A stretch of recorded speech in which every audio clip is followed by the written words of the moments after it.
যে দেখুন বিস্কিটগুলো কত সুন্দর হয়েছে, একদমই খাস্তা আর মুচমুচে। এইভাবে বিস্কিট তৈরি করে নিলে আর অন্যভাবে বিস্কিট খেতে ইচ্ছে করবে না। এই মশলাদার বিস্কিটটা খেতে কী যে ভালো লাগে, একবার তৈরি করে দেখুন। ভেতরটা পুরো খাস্তা আর মুচমুচে, খেতে দারুণ হয়। প্রত্যেকটা বিস্কিট দেখুন কত সুন্দর। এইভাবে বিস্কিট তৈরি করে আপনারা ঘরে স্টোর করে রেখেও সকাল সন্ধ্যে চায়ের সাথে খেতে পারবেন। আবার শুধু মুখে খেতেও কিন্তু দারুণ লাগে। আবার চাইলে আপনারা বাচ্চাদের স্কুলে টিফিনেও দিতে পারবেন। কতটা মুচমুচে হয়েছে দেখুন, একবার তৈরি করে দেখুন, আপনাদের অনেক বেশি ভালো লাগবে। নমস্কার বন্ধুরা, নতুন পর্ব দেখার জন্য আপনাদের সকলকে স্বাগত জানাই কাজলি ভিলেজ ফুড রান্নাঘরে। আজকে খুবই সহজভাবে হাতের কাছে থাকা কিছু উপকরণ দিয়ে নোনতা বিস্কিট বানিয়ে দেখাবো। আর এই বিস্কিটগুলো আপনারা ঘরে অনেক দিন স্টোর করে রেখেও কিন্তু সকাল সন্ধ্যে চায়ের সাথে খেতে পারবেন বা বাচ্চাদের স্কুলে টিফিনেও দিতে পারবেন। খেতে দারুণ হয়। তো চলুন, আশা করছি আজকের রেসিপিটি আপনাদের অনেক পছন্দ হবে। আমার চ্যানেলে নতুন বন্ধু হয়ে থাকলে সবার আগে চ্যানেলটি একটু সাবস্ক্রাইব করে নেবেন আর পাশে থাকা বেল আইকনটি অবশ্যই ক্লিক করবেন, যাতে সবার আগে নোটিফিকেশনগুলো আপনাদের কাছে পৌঁছে যায়। আর যে সকল বন্ধুরা ফেসবুক পেজ থেকে দেখছেন, পেজটা অবশ্যই একবার ফলো করবেন। বিস্কিট তৈরির জন্য সবার প্রথমে একটা ডো মেখে নেব, সেই কারণে এখানে একটা বড় বাটি নিয়েছি। এবার বড় বাটিতে নিয়ে নেব এই বাটি মেপে 1.5 বাটি ময়দা। আজকের বিস্কিটগুলো আমি ময়দা দিয়ে তৈরি করব, আপনারা চাইলে কিন্তু আটা দিয়েও তৈরি করে নিতে পারবেন। এবারে ময়দার মধ্যে নিয়ে নেব একটুখানি লবণ। যেহেতু আজকে বিস্কিটগুলো একটু নোনতা নোনতা হবে, সেই কারণে লবণের মাপটা একটু বুঝে দিতে হবে। আর নিয়ে নেব সামান্য একটু গোটা জিরে, আর নেব একটুখানি কালো জিরে, আর নিয়ে নেব 1 চিমটি মতো বেকিং সোডা, পরিমাণে খুব অল্প নিতে হবে। আর নিয়ে নেব 2-3 চুটকির মতো বেকিং পাউডার। এবারে সমস্ত শুকনো উপকরণগুলো ভালো করে একটু নেড়েচেড়ে মিশিয়ে নেব। এবারে ময়াম দিয়ে নেব, তার জন্য এখানে 2 থেকে 3 চামচের মতো নিয়ে নেব সাদা তেল। খাস্তা বিস্কিট তৈরি করতে গেলে অবশ্যই কিন্তু একটু তেল বা ঘি দিয়ে, যাই দিয়ে নিন না কেন, ভালো করে ময়াম দিয়ে নিতে হবে। তবে এই নোনতা বিস্কিটে তেল দিয়ে ময়াম দিয়ে নেওয়াটাই কিন্তু ভালো হবে। এবারে হালকা হাতে ঘষে ঘষে খুব সুন্দরভাবে একটু ময়াম দিয়ে নেব। এই যে দেখুন, এখানে হালকা হাতে ঘষে ঘষে খুব সুন্দরভাবে ময়দাটা ঝুরঝুরের মতো করে ময়াম দিয়ে নিয়েছি। আর এইভাবে চাপ দিয়ে ধরলে দেখবেন খুব সুন্দরভাবে এক জায়গায় জড়ো হয়ে যাচ্ছে, তার মানে খুব ভালো মতো ময়াম দেওয়া হয়ে গেছে। এইভাবেই কিন্তু ভালো করে একটু ময়ামটা দিয়ে নিতে হবে। এবারে আমি যে বাটি মেপে ময়দা নিয়েছিলাম 1.5 বাটি, ঠিক সেই বাটি মেপে 1/2 বাটি নিয়েছি চিনির গুঁড়ো। এবার এই চিনির গুঁড়োটা দিয়ে খুব ভালো করে আবার একটু মেখে নেব। এখানে কিন্তু কোনোভাবেই গোটা চিনি দেওয়া যাবে না, চিনির গুঁড়োটাই ব্যবহার করতে হবে, তাহলে দেখবেন বিস্কিটগুলোর সঙ্গে খুব সুন্দরভাবে মিলিয়ে যাবে। চিনির গুঁড়োটা দিয়ে আবারও খুব ভালো করে একটু এইভাবে মিশিয়ে নিতে হবে। এই যে দেখুন, এখানে চিনির গুঁড়োটা দিয়ে খুব সুন্দরভাবে মেখে নিয়েছি। এবারে অল্প অল্প করে জল দিয়ে খুব সুন্দরভাবে একটা ডো তৈরি করে নেব। যেহেতু এখানে চিনির গুঁড়ো রয়েছে, জলটা কিন্তু পরিমাণে একদমই অল্প অল্প করে দিতে হবে। আর এই ডোটাও কিন্তু খুব একটা নরম হবে না, একটু শক্ত মতো করে মেখে নিতে হবে। খুব শক্তও হবে না, আবার খুব নরমও হবে না, ঠিক এই মাপে মেখে নিতে হবে।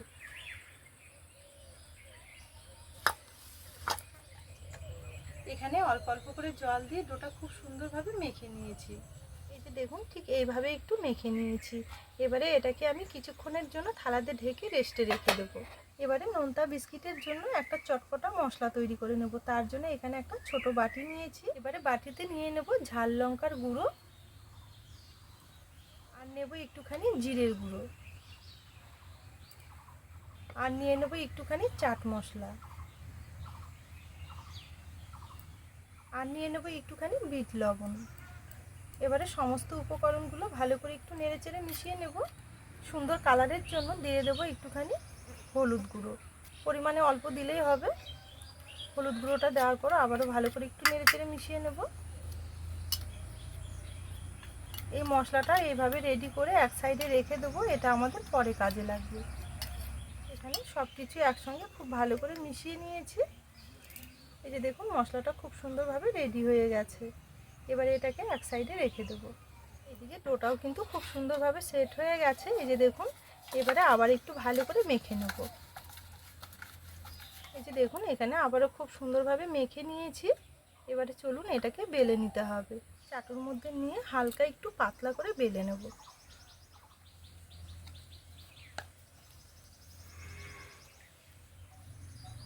এই যে দেখুন এখানে এইভাবে একটু বেলে নিয়েছি, খুব বেশি মোটাও করিনি, আবার যে খুব বেশি পাতলা করেছি তাও কিন্তু না, ঠিক এই মাপেই একটু বেলে নিতে হবে।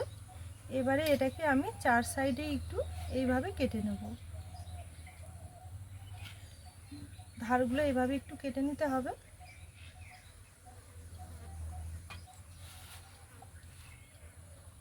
এই যে দেখুন এইভাবে একটু কেটে নিয়েছি, এবারে এটাকে আমি 3 ভাগে আবারও কেটে নেব।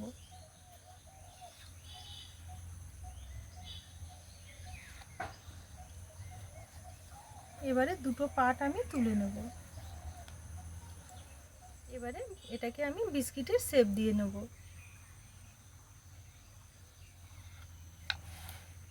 এইভাবে একটু কোনাকুনি করে কেটে নেব।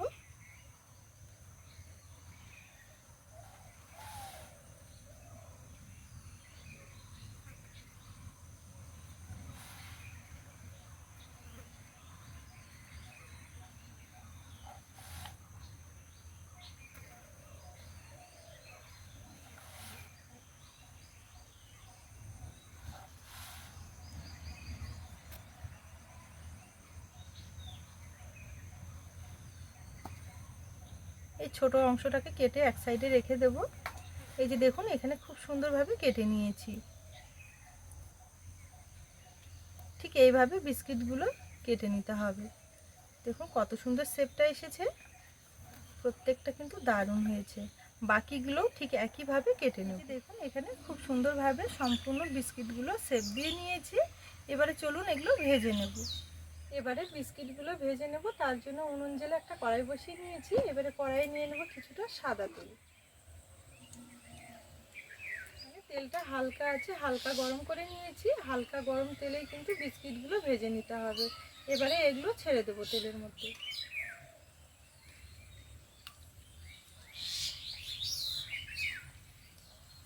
এই যে দেখুন এগুলো খুব সুন্দরভাবে তেলের মধ্যে ছেড়ে দিয়েছি।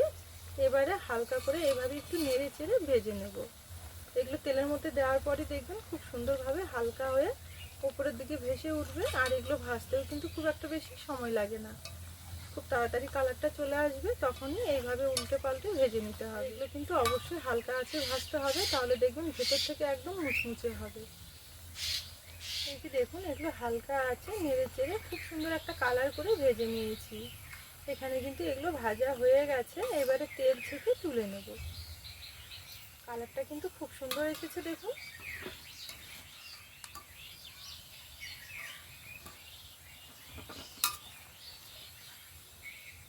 এগুলো যখন ঠান্ডা হয়ে যাবে একদমই মুচমুচে হবে। এই যে দেখুন এখানে খুব সুন্দরভাবে সবগুলো ভেজে তুলে নিয়েছি, আর দেখতে কতটা সুন্দর হয়েছে দেখুন। এবারে এগুলো একটু ভালো করে ঠান্ডা করে, এগুলো হালকা একটু ঠান্ডা করে নিয়েছি। এই যে দেখুন কতটা খাস্তা খাস্তা হয়েছে। এবারে আগে যে আমি মশলাটা রেডি করে রেখেছি, এবারে এই মশলাটা নিয়ে নেবো এর উপরে।